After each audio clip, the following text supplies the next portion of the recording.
ஆண்டவராகிய இயேசு கிறிஸ்துவின் நாமத்தில் உங்கள் யாவருக்கும் என் அன்பின் வாழ்த்துக்கள். இந்த நாளின் தியானத்தின் தலைப்பு முதிர்ச்சிக்கு வளர்ச்சி, growth for maturity.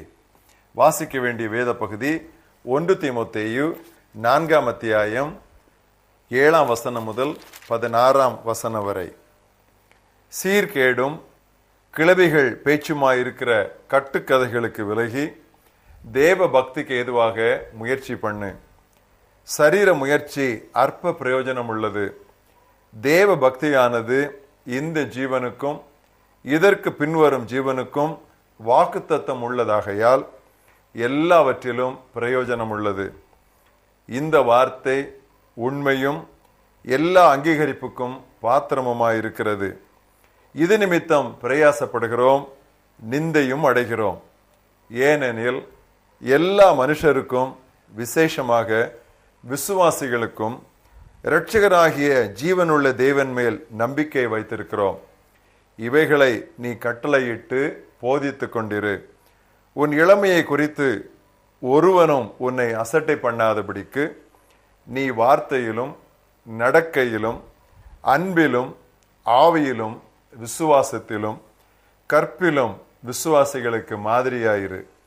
நான் வருமளவும் வாசிக்கிறதிலும் புத்தி சொல்லுகிறதிலும் உபதேசிக்கிறதிலும் ஜாக்கிரதையாயிரு.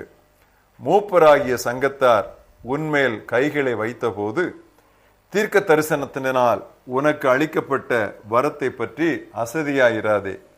நீ தேறுகிறது யாவருக்கும் விளங்கும்படி இவைகளையே சிந்தித்துக் கொண்டு இவைகளிலே நிலைத்திரு. உன்னை குறித்தும் உபதேசத்தை குறித்தும் எச்சரிக்கையாயிரு. இவைகளிலே நிலை கொண்டிரு.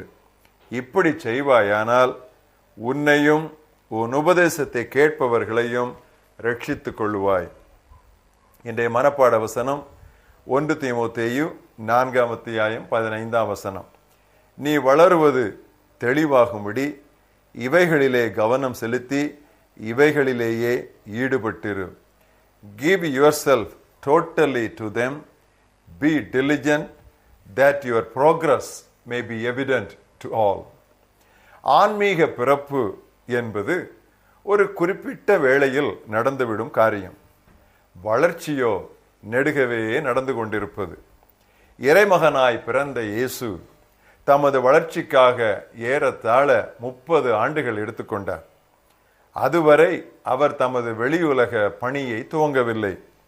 ஞானத்திலும் உடல் உருவத்திலும் தேவ கிருபையிலும் மனிதர் தயவிலும் அவர் வளர்ந்தார் என்று லூக்கா எழுதியிருக்கிறார். அதாவது மன வளர்ச்சி, இன்டலெக்சுவல் growth, உடல் வளர்ச்சி, பிசியலாஜிக்கல் growth, ஆன்மீக வளர்ச்சி, ஸ்பிரிச்சுவல் growth, சமூக வாழ்வில் வளர்ச்சி, சோசியல் growth என்று 4 பகுதிகளிலும் அவர் சமநிலையிலே வளர்ந்து கொண்டிருந்தார். வாலிபன் இயேசு 12 வயதிலேயே எவ்வளவோ அறிந்திருந்தார். அவரது ஞானம் மார்க்க தலைவரையும் மற்ற மக்களையும் வியப்பில் ஆழ்த்திற்று. ஆனாலும் நிச்சயமாக அவருக்கு அவசர உணர்வு என்பது இருந்தாலும், sense of urgency he had, ஆத்திரப்பட்டு ஊழியத்தில் அவர் இறங்கவில்லை. But he was not in haste. அவர் காத்திருந்தார்.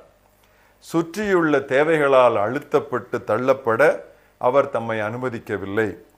ஊழியத்திற்கு முன் அதற்காக இயேசு எடுத்துக்கொண்ட இந்த ஆயத்தத்தை நாம் கவனிக்காமல் விடுவது நமக்கு எத்தனை கேடு. பிரியமானவர்களே, தீமோத்தேயுக்கு பவுல் எழுதிய முதல் கடிதத்தில் தலைவன் ஒருவன் புதிய சீடனாய் இருக்கக்கூடாது என்று வலியுறுத்தினார். 1 தீமோத்தேயு 3 அத்தியாயம் 6 வசனம், அவன் இருமா படைந்து பிசாசு அடைந்த ஆக்கினையிலே விழாதபடிக்கு நூதன சீஷனாய் இருக்கக்கூடாது. முதிர்ச்சியற்றவன் அதிகார ஆசனங்களுக்கு தூக்கப்படும் போது பெருமை அவனை அலைக்கழிக்கிறது. பல்டி அடித்து தலை மோதி தனக்கு அவமானத்தையும் திருப்பணிக்கு மகிமையையும் அவன் கொண்டு வருகிறான்.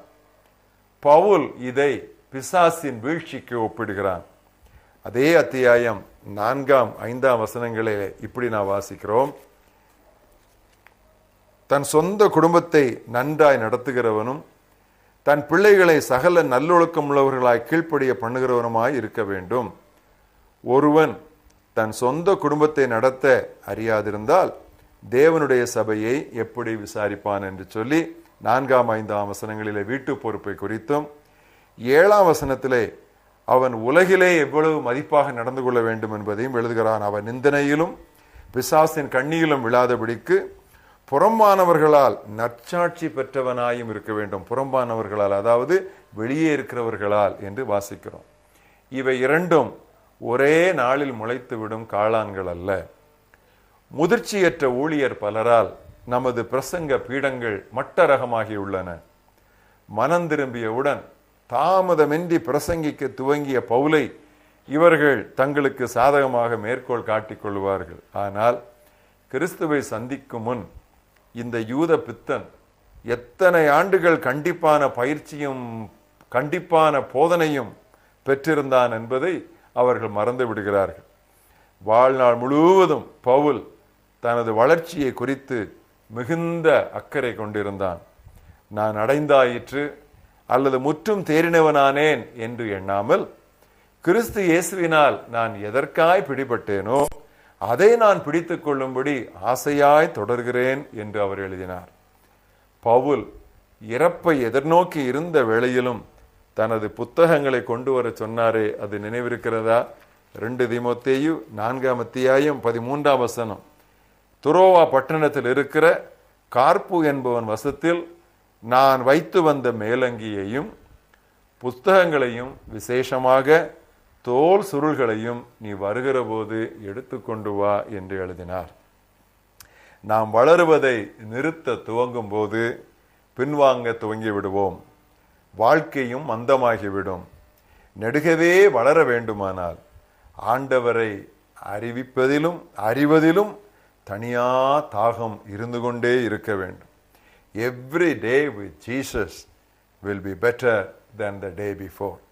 அருமையான அண்ணன் பொன்ராஜ் ஐசக் அவர்கள் பாடிய பாடலிலிருந்து இதோ ஒரு கவி. வாலிபன் தன் வழிகளை சுத்தம் செய்திட வார்த்தையின்றி வேறையொரு வழியுமில்லையே, வானவருக்கு எதிராக பாவம் செய்யாமல் வாழ்ந்திட வசனம் உள்ளில் இருப்பது அவசியம்.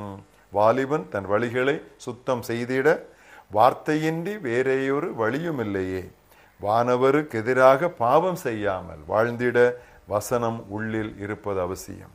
நீ வளருவது எல்லாருக்கும் தெளிவாகும்படி, தெரிந்திருக்கும்படி இவைகளிலே கவனம் செலுத்தி இவைகளிலேயே ஈடுபட்டிரு. எங்கள் மகாபெரிய தேவனே, இந்த அருமையான தியானத்திற்காக நாங்கள் உம்மை ஸ்தோத்திரிக்கிறோம். கர்த்தாவே, முதிர்ச்சிக்கு வளர்ச்சி எவ்வளவு தேவை என்று கர்த்தர் எங்களுக்கு சுட்டி காட்டினதற்காக நாங்கள் உம்மை துதிக்கிறோம். நாங்கள் வளர்வதற்காக எங்களுக்கு நீர் தந்திருக்கிற உம்முடைய திருவசனம், உம்முடைய தூய ஆவியானவர், பரிசுத்தவான்களின் ஐக்கியம், மூத்தோரனுடைய தலைமை, அநேகருடைய ஆலோசனைகள், இவை எல்லாவற்றிற்காக நாங்கள் நன்றி சொல்லுகிறோம்.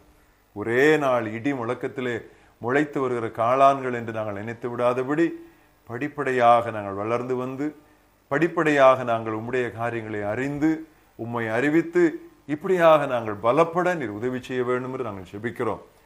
ஆத்திரப்பட்டு காரியங்களை செய்கிறதை விட அவசர உணர்வுடன் தேவரீர் தீவிரமாக உம்முடைய சமூகத்திலே காத்திருந்து புதிய புதிய ஆசீர்வாதங்களை, புதிய புதிய கிருபைகளை, புதிய புதிய பலத்தை, புதிய தரிசனத்தை பெற்றுக்கொண்டு நாங்கள் முன்னேறி செல்ல நீர் எங்களுக்கு உதவி செய்ய வேண்டும் என்று நாங்கள் செபிக்கிறோம்.